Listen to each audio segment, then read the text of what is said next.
রাজধানীর দক্ষিণ খানের একটি মসজিদের সেপটিক ট্যাঙ্ক থেকে খণ্ড বিখণ্ড মরদেহ উদ্ধারের ঘটনা ২০২১ সালে সারা দেশে ব্যাপক চাঞ্চল্যের জন্ম দিয়েছিল।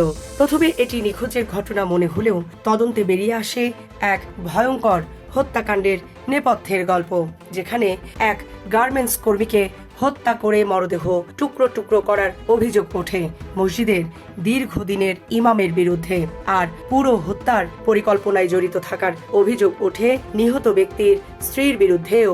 Premium commercial space is now for rent. Featuring ample parking and excellent accessibility, this 4,200 square foot space is ready. Elevate your business and call us today. নিহত মোহাম্মদ আজহার দক্ষিণ খান এলাকায় স্ত্রী আসমা বেগম ও একমাত্র সন্তানকে নিয়ে বসবাস করতেন। গার্মেন্টসে চাকরি করলেও তিনি ছিলেন ধর্মভীরু মানুষ।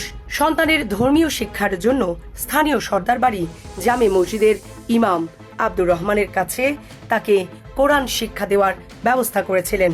প্রায় ৩ দশক ধরে একই মসজিদে ইমামতি করায় আব্দুর রহমান এলাকায় অত্যন্ত সম্মানিত ব্যক্তি হিসাবে পরিচিত ছিলেন।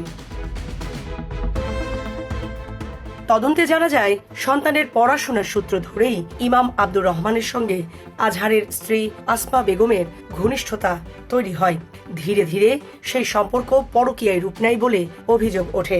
বিষয়টি এক পর্যায়ে আজহারের নজরে আসে। তিনি স্ত্রীকে নিয়ে অন্য এলাকায় বাসা পরিবর্তন করেন এবং সম্পর্কটি শেষ করার চেষ্টাও করেন, কিন্তু অভিযোগ অনুযায়ী তাতেও তাদের যোগাযোগ বন্ধ হয়নি। পরে আজহারের ছোট ছেলে একদিন তার মা ও ইমামকে আপত্তিকর অবস্থায় দেখে বিষয়টি বাবাকে জানায়। এতে দাম্পত্য কলহ আরো বেড়ে যায়। তদন্তকারীদের ভাষ্য অনুযায়ী এরপরই আজহারকে হত্যার পরিকল্পনা করা হয়। ঘটনার কিছুদিন আগে স্ত্রী ও সন্তানকে গ্রামের বাড়ি টাঙ্গাইলে রেখে আজহার ঢাকায় ফিরে আসেন। এর আগে তিনি ফোনে ইমাম আব্দুর রহমানের সঙ্গে কথা বললে ইমাম তাকে সামনাসামনি দেখা করে সব ব্যাখ্যা দেওয়ার আশ্বাস দেন। সেই বিশ্বাসেই ২০২১ সালের ২০ মে রাতে আজহার মসজিদে যান। এরপর থেকেই তিনি নিখোঁজ হন। পরিবার প্রথমে ধারণা করেছিলেন তিনি হয়তো অন্য কোথাও গেছেন। এদিকে কয়েকদিন ধরে মসজিদের আশেপাশে তীব্র দুর্গন্ধ ছড়িয়ে পড়তে থাকে। ২৫ মে ফজরের নামাজে আসা মুসল্লিরা দুর্গন্ধের উৎস খুঁজতে গিয়ে মসজিদের সিঁড়ির কাছে শুকিয়ে যাওয়া রক্তের দাগ দেখতে পান। বিষয়টি পুলিশকে জানানো হলে আইন শৃঙ্খলা বাহিনী ঘটনাস্থলে গিয়ে মসজিদের নির্মাণাধীন সেপটিক ট্যাঙ্কের ঢাকনা খুলে তল্লাশি চালায়। সেখানে পাওয়া যায় ৬ খণ্ডে বিভক্ত একটি গলিত মরদেহ। পরে সেটি নিখোঁজ গার্মেন্টস কর্মী মোহাম্মদ আজহারের বলে শনাক্ত করা হয়। তদন্তে র্যাব ও পুলিশ জানতে পারে মসজিদের ভেতর ইমামের কক্ষে আজহারের সঙ্গে বাকবিতণ্ডার এক পর্যায়ে ধারালো অস্ত্র দিয়ে তাকে হত্যা করা হয়। এরপর কয়েক ঘন্টা ধরে মরদেহ টুকরো টুকরো করে নির্মাণাধীন সেপটিক ট্যাঙ্কে ফেলে দেওয়া হয়। অভিযোগ রয়েছে হত্যার পর রক্ত পরিষ্কার করে গোসল সেরে পরদিন ফজরের নামাজেও ইমামতি করেন আব্দুর রহমান।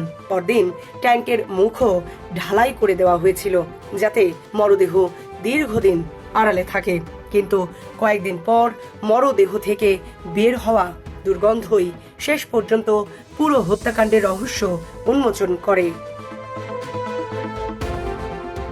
ঘটনার পরপরই র্যাব ইমাম আব্দুর রহমানকে গ্রেফতার করে। জিজ্ঞাসাবাদে হত্যার বিষয়ে গুরুত্বপূর্ণ তথ্য পাওয়া যায় বলে জানায় তদন্তকারী সংস্থা। পরে নিহতের স্ত্রী আসমা বেগমকেও গ্রেফতার করা হয়। তদন্তে অভিযোগ করা হয় তিনি হত্যার মূল পরিকল্পনাকারী এবং পরকীয়া সম্পর্ক রক্ষার উদ্দেশ্যে স্বামীকে হত্যার পরিকল্পনা করেন। ঘটনাটি প্রকাশের পর দেশ জুড়ে ব্যাপক আলোচনার সৃষ্টি হয়, কারণ একটি পবিত্র ধর্মীয় প্রতিষ্ঠানের ভেতরে এমন নৃশংস হত্যাকাণ্ড এবং দীর্ঘদিনের সম্মানিত এক ইমামের বিরুদ্ধে এমন অভিযোগ সাধারণ মানুষকে স্তম্ভিত করে দেয়। জীবন অবাক না করলে কে করবে? 28% মিল্ক ফ্যাটের অবাক করার সাথে ফ্রেশ মিল্ক পাউডার। জীবন অবাক করুক প্রতিদিন। মামলাটি দায়েরের পর পুলিশ হত্যাকাণ্ড, লাশ গুমের চেষ্টা এবং ষড়যন্ত্রের অভিযোগে তদন্ত সম্পন্ন করে আদালতে অভিযোগপত্র জমা দেয়। অভিযুক্তদের বিরুদ্ধে বিচারিক কার্যক্রম শুরু হয় এবং মামলাটি আদালতে বিচারাধীন রয়েছে। সামরিনা প্রীতি, ঢাকা এক্সপ্রেস।